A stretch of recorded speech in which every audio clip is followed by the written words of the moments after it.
Bonjour à tous. Dans cette deuxième vidéo, je vais vous expliquer ce qu'est PHP fondamentalement et nous allons faire ensemble un premier exercice pratique. Donc PHP, c'est un langage de script qui est interprété et exécuté côté serveur. Donc on parle de serveur web. Donc les serveurs web vont permettre de fournir à un utilisateur, un navigateur client, donc des applications web dynamiques. Dans les applications web dynamiques, nous retrouvons des formulaires que l'utilisateur peut remplir et qu'on peut traiter côté serveur. Les données donc, vont pouvoir persister en base de données. Donc la base de données avec laquelle on va travailler cette année, c'est MariaDB, voilà, qui est une amélioration du fameux MySQL avec lequel on a travaillé durant de nombreuses années. Maintenant, c'est MariaDB qui prend le relais. On verra ça à partir de la semaine 3. Et donc PHP, vous verrez, il y a vraiment plein de fonctions qui sont à notre disposition. Moi, j'appelle ça la formidable boîte à outils. Donc ça va nous permettre de manipuler principalement des chaînes de caractères. Et on pourra bien sûr manipuler les tableaux, très précieux dans le cadre de notre cours. Donc le langage serveur c'est PHP. Alors voici un petit schéma qui vous explique un petit peu le fonctionnement d'un site web écrit en PHP fondamentalement. Donc vous êtes un navigateur client, donc Firefox, Chrome, etc. Vous faites une requête HTTP. Donc une requête HTTP, c'est s'adresser à un serveur web. Donc voilà, on écrit donc le nom du serveur web, un site web, et puis / un fichier.php. Donc ça peut être index.php, ça peut être helloworld.php. On demande l'exécution d'un script PHP au serveur. Donc le serveur, qu'est-ce qu'il va faire? Il va interpréter le script PHP, l'exécuter. Et la production d'un script PHP, c'est quoi? C'est du code HTML. Donc ça, il faut avoir bien conscience de ça. Ce que reçoit le client, le navigateur client, Chrome, Firefox ou autre, eh bien, c'est uniquement du code HTML. Bien sûr, il peut y avoir une feuille de style qui est jointe au code HTML. Plus tard, il y aura du JavaScript qui est joint également au code HTML. Mais fondamentalement, le script PHP produit du code HTML. C'est son but. C'est d'écrire du code HTML, c'est d'écrire une chaîne de caractères. Alors voyons tout de suite, après cette théorie, un premier exemple en pratique.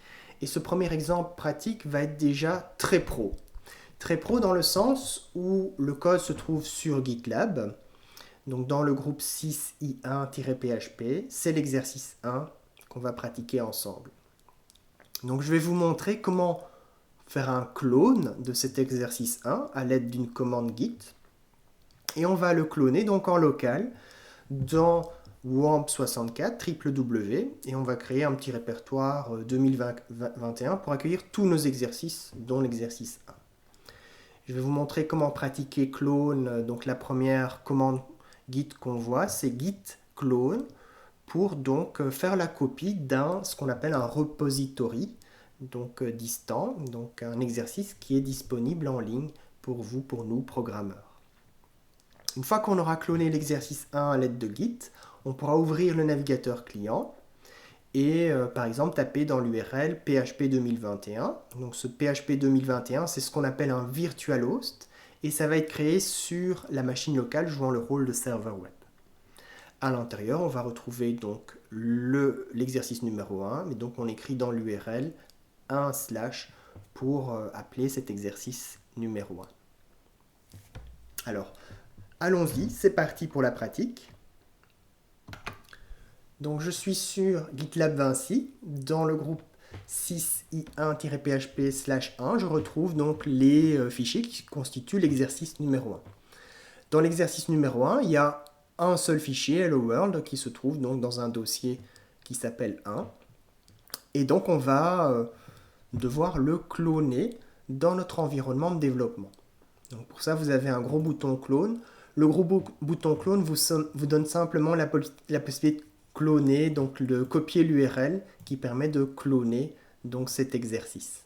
Donc ici, on va cloner avec HTTPS. Voilà, je copie l'URL. Alors ensuite, je vais dans mon IDE, donc dans mon environnement de développement. Ici, moi, dans le cadre des vidéos, j'ai choisi de travailler avec Visual Studio Code, mais vous pouvez travailler avec PHP Storm, comme vous voulez. Donc, je vais dans Visual Studio Code et je vais ouvrir un folder. Open Folder. Donc, le folder que je vais ouvrir, c'est 2021 qui se trouve dans www dans WAM64, dans le répertoire d'installation de WAM64. C'est moi qui ai créé 2021, le dossier. Pour l'instant, il n'y a rien du tout à l'intérieur de ce dossier-là. Voilà, c'est le dossier que j'ouvre dans Visual Studio Code. Une fois que j'ai ouvert le dossier 2021, je vais ouvrir un terminal. Donc dans le menu terminal, j'ouvre un nouveau terminal de commande. Voilà. Et je vais taper ma première commande Git. Donc ma première commande Git, c'est git clone. Et je colle l'URL que je viens de copier sur GitLab. Bon, bien sûr, il faut installer Git sur votre machine. Ça semble évident. Et donc, vous allez pouvoir ensuite taper des commandes Git ici dans le terminal. Je regarde que je suis bien dans le dossier 2021 de www et je lance la commande. Voilà. Donc, j'ai cloné dans un dossier numéro 1 qui apparaît ici à gauche le fichier Hello World qui constitue donc mon script PHP, mon premier script PHP. Tout est bien réalisé. Si je veux un petit peu en savoir plus sur Git, je peux aller dans le dossier numéro 1, donc je tape CD1. Je suis dans le dossier numéro 1. Ici, il y a une petite indication qui me dit que je suis sur la branche master, donc je suis vraiment sur la branche principale de mon projet, de mon exercice numéro 1. Et je peux faire un git status pour voir un petit peu ce qui se passe. Donc ici, ma branche master, elle est mise à jour, elle est up to date. Tout est bon. Tout est bon. Donc j'ai les dernières mises à jour, si vous voulez, dans les exercices. Donc voici le code PHP qui va être exécuté par mon serveur si un client appelle helloworld.php. Donc voyons un petit peu ce script plus en détail. Donc ici vous voyez il y a du code HTML. Le code HTML c'est ce qui va être envoyé au client. Et simplement il y a en plus une nouveauté, il y a une balise PHP. Donc la balise PHP elle est ici, strictement plus petit point d'interrogation PHP. Et donc à l'intérieur d'une balise PHP vous pouvez écrire du code PHP. Première instruction PHP, l'écho. Donc l'écho va simplement écrire dans la source HTML qu'on est en train de produire, ça va écrire le paramètre. Donc je vais écrire bonjour tout le monde tout simplement dans ma page HTML à produire.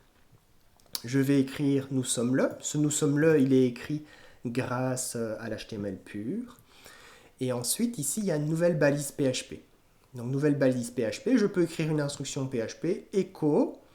Donc l'instruction echo va afficher, écrire dans l'HTML produit, va écrire ici le résultat de la fonction date. Donc le résultat de la fonction date, ça dépend des paramètres que je lui passe. Donc ici les paramètres c'est j/m/y. Ça va m'afficher la date du jour. La fonction date va me renvoyer la date du jour et je vais faire un écho de ça dans la source HTML que je suis en train d'écrire. Donc, pour voir l'exécution de ce script, maintenant je vais utiliser mon serveur web et appeler dans un navigateur client cette page, ce script Hello World. Alors, comment faire? Donc pour ça, je m'assure que j'ai démarré WAMP Server. Donc WAMP Server est démarré et l'icône est bien verte ici dans la zone de notification. Ensuite, je vais dans mon navigateur. Me voilà dans mon navigateur et je tape localhost ou http, http://localhost. Les navigateurs actuels ont tendance à masquer ce http://, mais il est toujours présent. C'est le protocole qui est utilisé sur Internet. Alors, donc quand vous avez cette page d'accueil de WAMP Server, c'est que votre serveur web est bien démarré et fonctionne. Donc le serveur web qui est utilisé ici sur la machine locale, c'est un serveur web Apache. Le moteur PHP est bien installé, 7.3.12. Il y a plein d'extensions qui sont chargées. Et la base de données est également bien installée. Donc la base de données par défaut maintenant, c'est MariaDB. Avant, c'était MySQL. Et maintenant, au goût du jour, c'est MariaDB.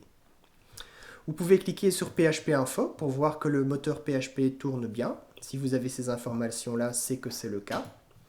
Et donc là, vous pouvez être sûr que WAMP Server est bien installé. Ce qu'on va faire actuellement, c'est qu'on doit, en fait, dans les versions récentes de WAMP Server, ajouter un virtualhost. Donc un virtualhost, c'est quoi? C'est simplement, on va faire un lien virtuel, un lien vers un serveur web virtuel. Donc concrètement, le nom du virtualhost, c'est par exemple PHP 2021. Voilà, c'est le nom que j'ai choisi.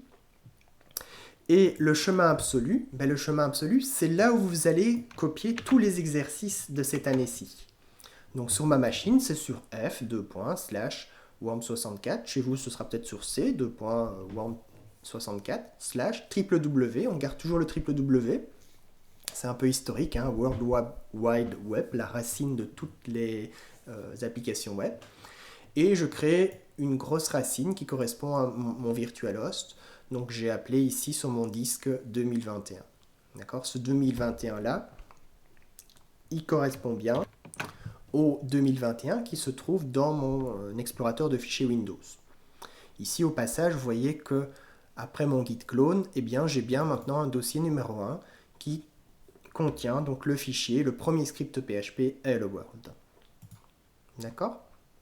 Une fois que vous avez précisé ces deux informations, vous cliquez sur démarrer la création du virtualhost et ensuite, après cette création, vous devez redémarrer les services, redémarrer WAMP Server pour que s'affiche ici, dans la page d'accueil de WAMP Server, le virtualhost PHP 2021.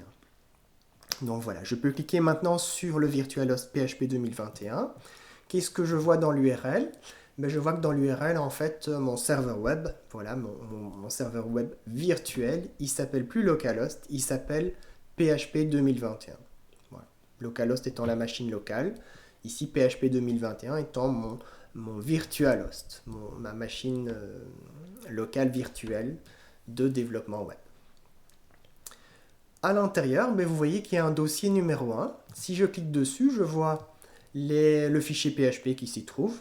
Et alors pour l'exécuter, pour le demander au serveur de l'exécuter, vous cliquez dessus. Donc vous voyez dans l'URL ici, l'URL c'est php 2021/1/ le script helloworld.php. Le script s'exécute côté serveur.